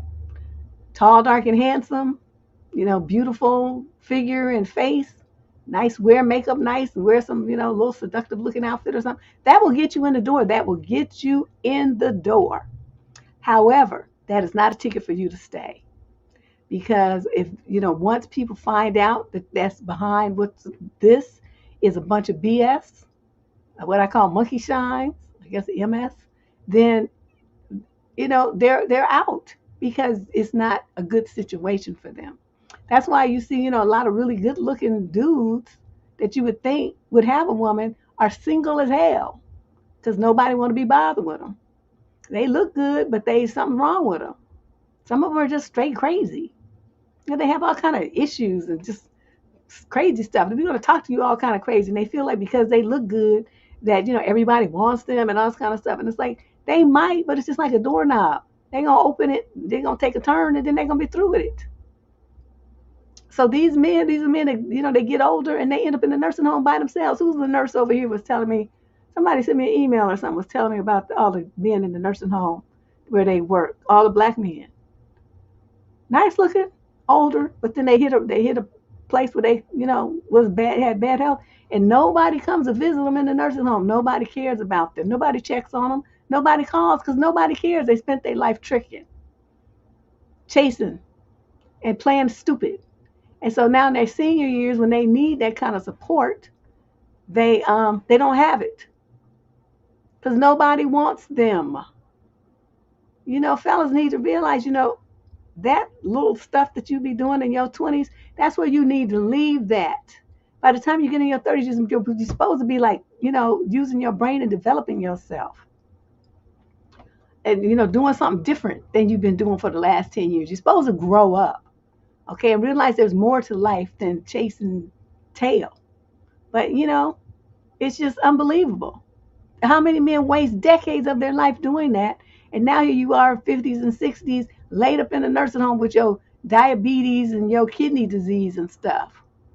And don't nobody want to come see you because nobody cares about you. You wasted your entire life being stupid. And now nobody wants to be bothered with you. And you in the old folks' home, old, alone, broke down, and sitting there watching TV, reflecting on your life that you wasted. You idiots. Just stupid. I don't understand it. She say they crazy with ED. Sherry, stop it. Yeah, personality. Oh, I have to put this on the screen. Personality supersedes everything. I think guys don't realize this. That's why little short, ugly dudes can still get women because they have a personality. Little short, ugly dudes can still marry supermodels. Kind of moderately attractive men can get some real beauty queens because they have a personality. You have a lot of guys, their personalities, these online dudes, their personality sucks. I mean, they spend time complaining about women all the time. What woman wants to be in a relationship with a man who complains about women incessantly? She's a woman. Can't add that one and one is two? What woman do you think wants to hear you complain about women and then want to be with you? That's not going to happen. You're going to be by yourself, mouth breathing in your mama's basement forever. That's what's going to happen to you until you get a clue. Okay, now you might have had a bad experience or two with a woman, okay? So you're not the only one on this planet. Women have had dozens. But women are more brave than men, I've found. We're more willing to get back out there. Men aren't. They just hold on to stuff that happened to them when they was in the 8th grade. Here they are, 62, still talking about that. Clown, you was 13. Okay, let's move on. You liked little Susie, and little Susie liked little Johnny, and she didn't like you. And you still mad. And still talking about it. Oh my God. Yep, you cannot date and marry someone. Like I said, they get you in the door. I mean, because you're going to be like, oh, he's cute. Okay, so then you don't talk to him or he's going to come talk to you. But inevitably, I don't know what I've always found, the guys who are kind of in the middle, I mean, they clean up nice and, they're not ugly, but you would never look at them and say, oh my God, he's so fine. Those are the dudes that tend to be the best. They put some effort into look, they try to dress nice and they work out a little bit, run or something. They do something, so they have a nice little manly body and whatnot. But they're not like prime specimens. You know what I mean? You would never see them on the cover of GQ or anything like that. But they're a nice looking guy. I mean, they look good in their wedding pictures. They look good in the family photos. I mean, you're not gonna turn them away. But a lot of them, what they don't have? Confidence. They don't have any confidence. So, when they come to you, it's like with this weird energy, like they already are expecting you to reject them or something. So of course you do. Let's make your dream come true. You don't think you're worth something? Well, who am I to argue with you? That's always been my thing. You think that you're ugly and stupid and that no woman wants you. Well, you know yourself better than me. So obviously, if you think that about yourself, you must be right. So I'm gonna go along with it. That's what you're showing me. So whereas a man who has confidence in himself will approach you and like like I said, he might not be the best looking dude, but he's gonna do so. He's gonna talk to you in a way to get your attention. He's gonna talk to you in a way that's warm and engaging. He's going to talk to you in a way that stimulates you mentally. One of the most interesting conversations I had with a guy, he came up to me right. I was at this bar in Oakland. Oh my God, I used to be the bar hop queen, and so it was a popular little spot. They used to have bands and stuff in there, but the place was like a matchbox. It was so small. I'm down by the lake in Oakland. So I go in this place, and this guy sees me. He makes a beeline to me, and he was, nice looking brother, a little older than me, but whatever. Wasn't trying to marry him. And so then he comes to me and we're chit chatting. He asked my name, the basic stuff. And then he asked me, if I talked to your friends, what would they tell me about you? Nobody had ever asked me that before. And I, me, I'm very mental. So I was like, oh, I wonder what they would say. I started thinking about it. It wasn't the kind of question like, it wasn't under my clothes or anything, disrespectful. He was just asking that question. I thought, he's good. He's good. Somehow he knew that I was a more cerebral type. And so, that flattery and all that stuff, that wasn't going to work on me. So he hit me with the mental angle. And I was like, oh, dude is good. And so I said, that is a good question. I didn't give him no answer. I said, that is a really good question. I wonder what they would say. I'm going to call them tomorrow and I'm going to ask them that question because I really don't know. I just played it off like that. But if I did, I'm just telling you, though, it was a good question, but I never answered it.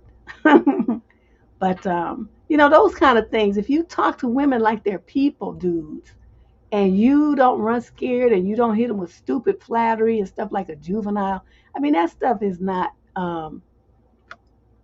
that's not going to get it. If you're talking about a woman that's got, some sense, some little ingenue, high school 18 or something, I mean, that might work on them. But you're talking about an adult woman, that's not going to work. Yeah, I thought that was very interesting. So I was telling all my friends that story the rest of the week. They were like, "Oh, he asked you." Oh, that was, we all was like, "Oh," trying to think about it. What would you say, girl, and stuff. And so I got some answers, and I thought, they gave really good answers. So if I were to be asked that question again, I would have been able to give an answer. But I honestly didn't know, and I wasn't going to be trying to guess either. What'd she say? A man asked me what my last boyfriend would tell him about me. What?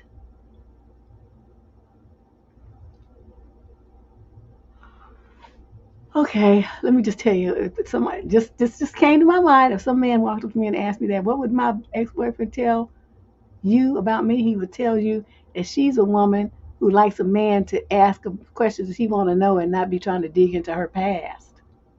She don't like that talking about what some other man thinks, because what some other man thinks is irrelevant to what you gonna get from me, right?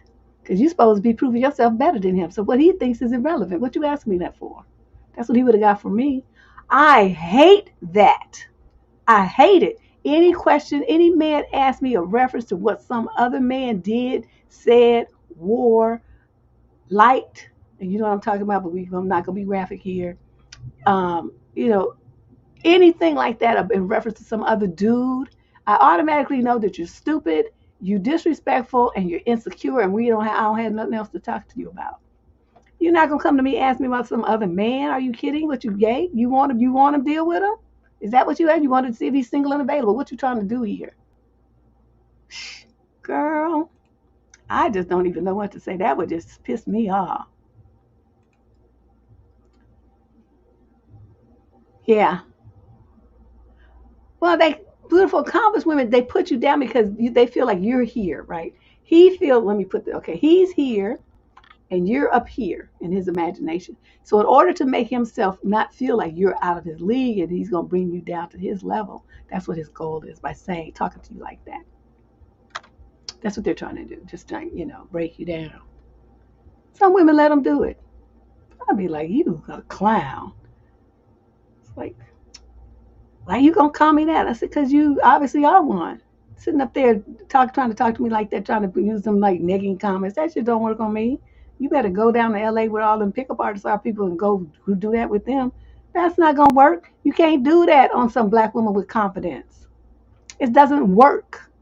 Okay, we're going to laugh at you. If they know how stupid you are, you sitting up here learning how to get with women online on from some loser men. That's not going to work. Oh my God. And that's why, a lot of really exceptionally beautiful women are single. Men are afraid of them. They feel like, she's going to dump me. She's not going to want me. It's because they have no confidence. What a woman looks like don't have nothing to do with who she loves. You come at her right and you treat her with respect and show her some courtesy, kindness, and genuineness, and then you could get her. Okay? But you don't have any. So you don't even approach. And then you look, you're unkempt and your hygiene is lacking and you don't have no conversation. Your grill is all jacked up. Haven't seen a dentist in 17 years. I didn't even have the nerve to be trying to smile at somebody. Go to the dentist and do something about that halitosis too. Girl, this one dude, oh my God, I'm sitting there, you people, they walk by you, right? And he, his little short haircut and stuff. This clown had earwax all coming out of his ears. I was so grossed out. It's like you could tell he was cleaned up, but he did not clean his ears. And so he had this brown, greasy looking stuff eking out of his ears. And he walked by me, right? So I saw it. And then he came back later, the same guy, and want to ask me to dance. I was like, oh no, I couldn't possibly.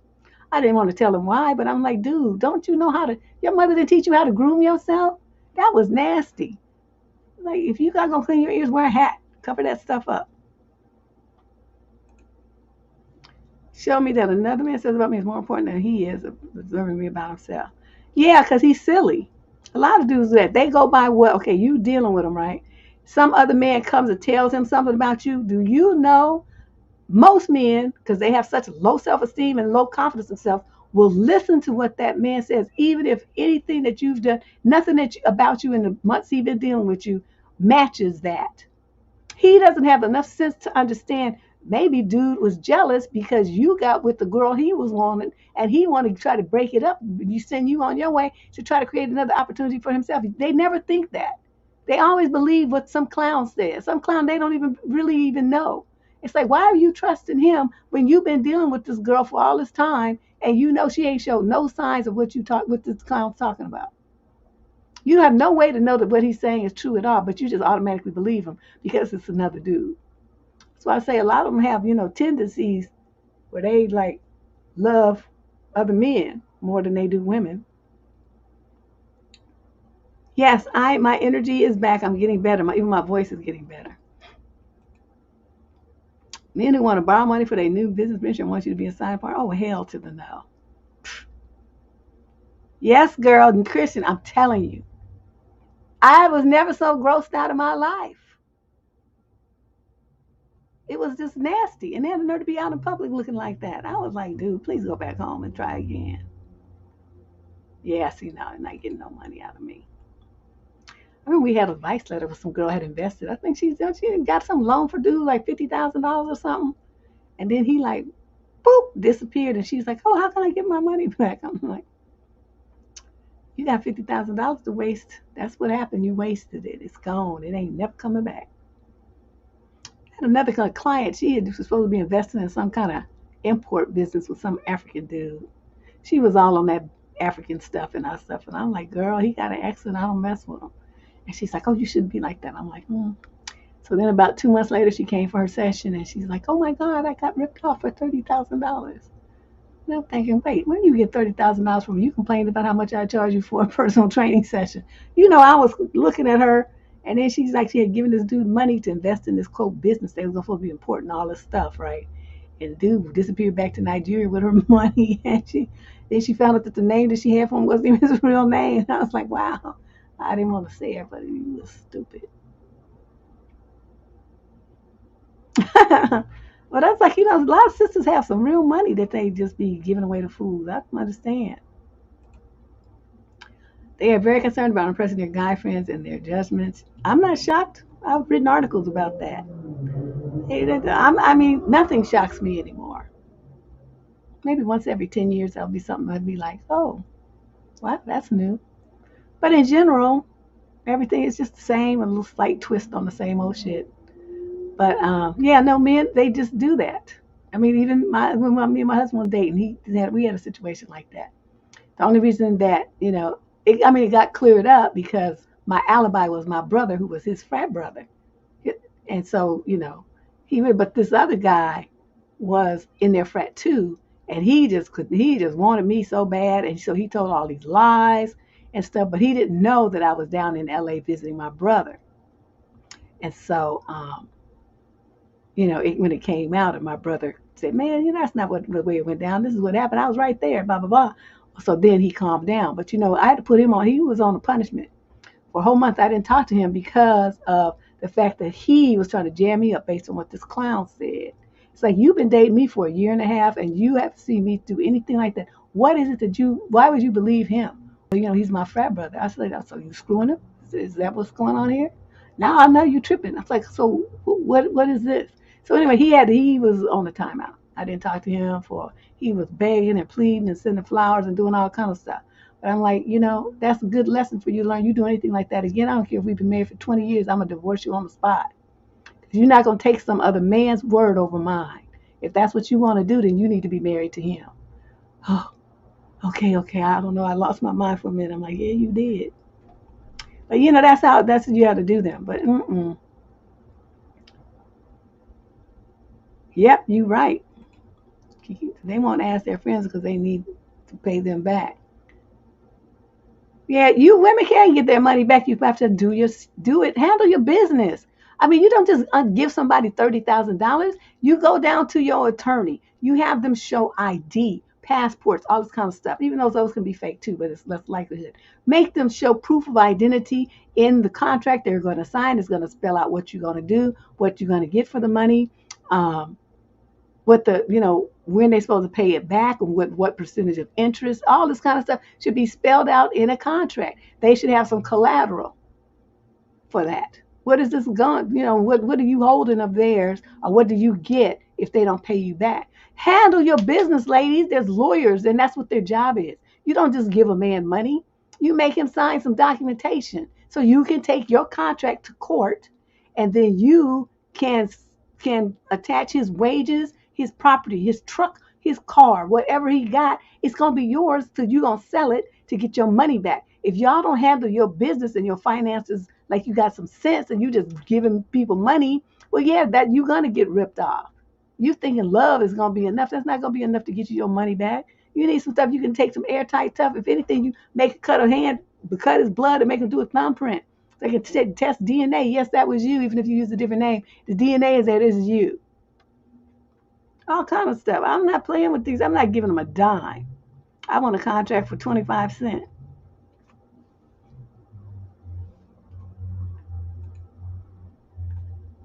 Place a value on a woman's social media presence, showing off their photos to their friends for validation. What? You guys must be young. What age group are you in? I can't with that. I'm telling you, girl. They got them, what they call them, hoochie daddy shorts. They wearing these hoochie daddy shorts, and you better get on the stroll. Make your money, honey. I'm trying to watch my language, so I'm holding back here because I was getting ready to start singing that song, but I stopped myself because I'm trying to make this not be. I want this video to be playable to all ages, so I have to watch myself. They do it all ages. Oh, I don't know. I guess I haven't seen that. I haven't been around them kind of men, luckily. Yeah, the friends are gonna jam them up. You right. Dudes with bad credit want you to co-sign. Oh, that was $250,000. You remember, girl? I just remembered it was a whole bunch of money, and I was like, wow, she's balling. That's all I was thinking. She is balling like out of control to be able to just casually hand over $250,000. Like, how much money you got? I was amazed. I just knew it was a lot. I didn't remember the exact amount. But here comes our law student Diana Prince with the exact figures. She said, I saw a guy meet his friend's girl at another bar and disappeared when the boyfriend came. She acted drunk and he got her Uber home and the friend met her at her house. What? Ooh, that's rather juicy.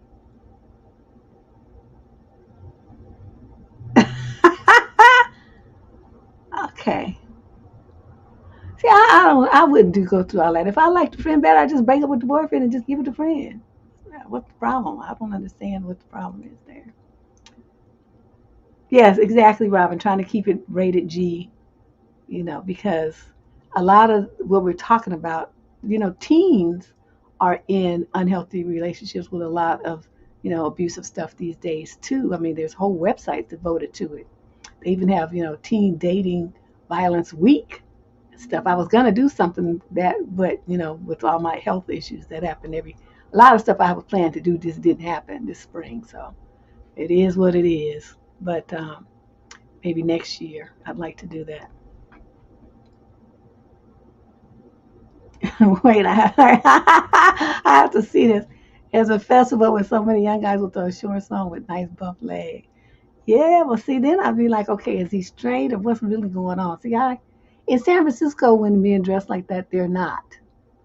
And I know that, that might not be the case, but because it's a new style and all. But I'm sorry, I grew up in San Francisco, and so that's what I'm used to. They was wearing hoochie daddy shorts in the 70s, and they definitely in the 80s and all through the 90s too.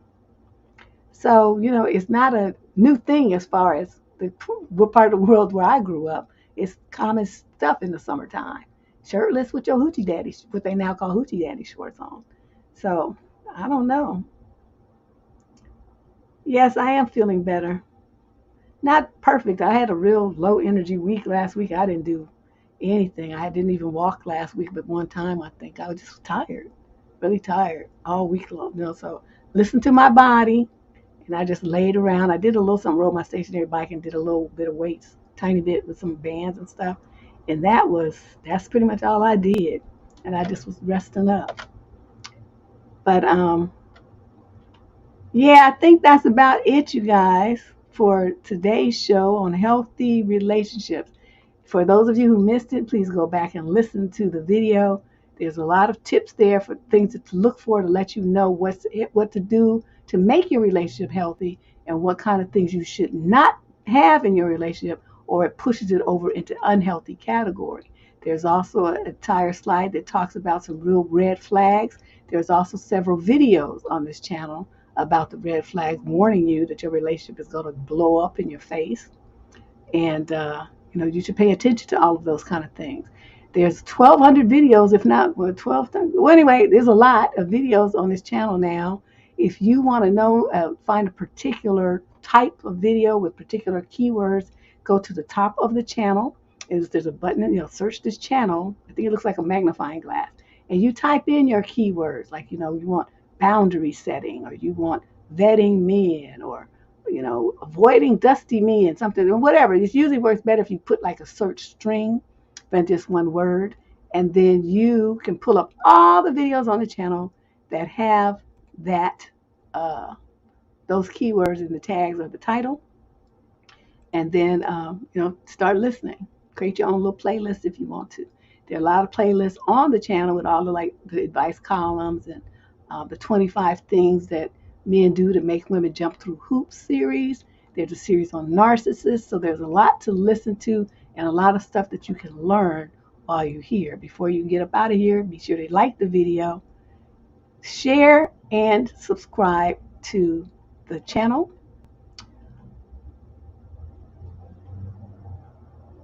What am I looking for? Oh, here. Sorry. And be here, hit the subscribe button, and be here on Tuesday at 6 p.m. Pacific time for the next show, which is the What the Fuck Tuesday Relationship Advice Show. If you have a question you'd like to submit, you can do. There's still time. Look in the show description down below or go to debsterism.com and click the Get Advice link and fill out the form and send your question in. I will see you all Tuesday. Be here. Thank you for coming. Bye-bye.